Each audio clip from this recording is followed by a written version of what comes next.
তো আমরা এতক্ষণ এখানে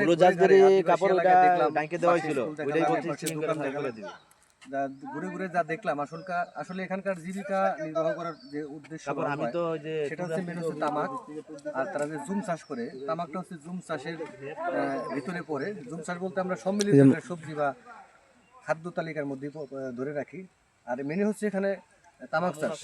এর জন্য আমার ভাই আছে একটা বড় কন্টেন্ট ক্রিয়েটর, নাম হচ্ছে মিস্টার রবিউল, ভাইরাল রবিউল বলে ডাকি আমি। সে আমার শ্রদ্ধেয় ছোট ভাই, বড় ভাই যেটাই বলেন, খুব ভালো লোক। তাকে সাথে নিয়ে আমি ঘুরতেছি, তার অনুভূতিটা এখন জিজ্ঞেস করবো যে আসলে এখানে ঘুরে আপনাদের তোমার অনুভূতিটা কেমন লাগলো? দাদা অসংখ্য ধন্যবাদ আপনাকে আমাকে এত বড় আসনে দেওয়ার জন্য। আমি আসলে ছোট মানুষ, ক্ষুদ্র মানুষ। আমি সর্বপ্রথম কৃতজ্ঞতা জানাচ্ছি আমাদের এমডি মহোদয়কে, যিনি আমাদেরকে এত সুন্দর একটা ট্যুরের ব্যবস্থা করে দিয়েছে। সেই জায়গা থেকে এই বান্দরবনের ট্যুর, বান্দরবনের ঐতিহাসিক নিদর্শন, ঐতিহাসিক প্রকৃতির ঐতিহাসিক নিদর্শন সব মিলে আল্লাহর যে নিদর্শন আসলে কি মানে বলে বহির্প্রকাশ করা যাবে না। সর্বোপরি আমরা খুব সুন্দর একটা মুহূর্ত উপভোগ করতেছি, নদী এবং পাহাড়। আমরা এখন বর্তমানে অবস্থান করতেছি হচ্ছে আদিবাসী একটা অঞ্চলে। আমি কিছুক্ষণ আগে আমার মোবাইলে একজনের একটা ইন্টারভিউ নিলাম, এখানকারই স্থানীয় বাসিন্দা। ওনারা এখানে 200 বছর ধরে আছে এবং তারা তাদের জীবিকা নির্বাহ করে প্রকৃতির যে পাহাড়ের যে ফল গাছ আছে, এই ফল ফলান্তি দিয়েই তাদের হচ্ছে প্রকৃতি জীবনযাপন চলতেছে। এবং তাদের এখানে কোনো শিক্ষা প্রতিষ্ঠান নেই। সেই সঙ্গে সঙ্গে তারা সরকারি যত অনুদান পায় সেটা হচ্ছে শহরে যেয়ে তাদেরকে নিয়ে আসতে হবে। এবং তাদের যাতায়াতের একটা ব্যবস্থা হচ্ছে, সেটা হচ্ছে নৌকা ছাড়া এখানে তাদের যাতায়াতের কোনো ব্যবস্থা নেই। এবং এই অঞ্চলে হচ্ছে নৌকা ছাড়া তো চলার মতো কোনো ইয়াও দেখি না। এবং যারা পাহাড়ে বসবাস করে, এই পাহাড়ের চূড়ায় অনেকেও বসবাস করে, তাদেরও জীবন জীবিকা নির্বাহের জন্য হচ্ছে তাদের হচ্ছে এই পাহাড়ের অঞ্চলের যে গাছগাছরা। তো এখানে যারা তামাক পাতা দেখতেছেন, আসলে তামাক পাতা আমাদের উত্তরবঙ্গের রংপুরের ওইদিকে আরও বেশি চাষাবাদ হয়। সেই জায়গা থেকে তারা আস্তে আস্তে নিজেরা হচ্ছে বংশ বিস্তার করতেছে এই ধরনের। তবে পাহাড়ি অঞ্চলে সব ধরনের ফলই পাওয়া যায়। এবং এই যে তামাক পাতা থেকে শুরু করে বিভিন্ন ধরনের, বাংলাদেশের এমন আসলে কিছু নাই যে এখানে পাওয়া যাবে না।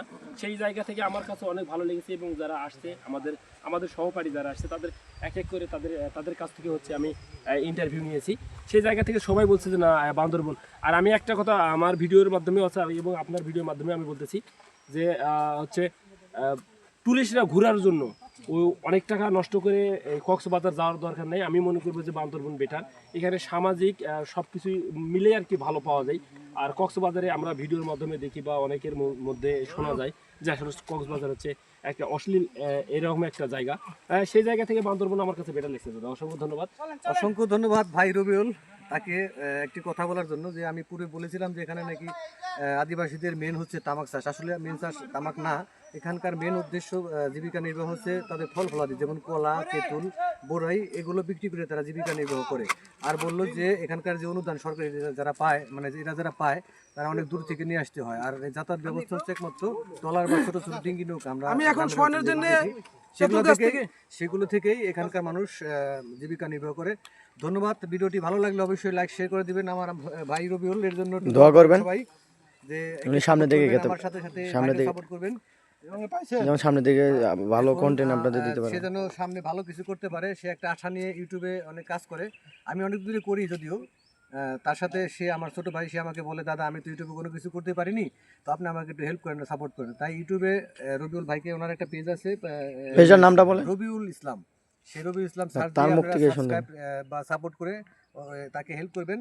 ধন্যবাদ। ভিডিওটি ভালো লাগলে লাইক শেয়ার অবশ্যই কমেন্টস করে দেবেন। ঠিক আছে, ধন্যবাদ সবাইকে। সবাই ভালো থাকবেন। আসসালামু আলাইকুম।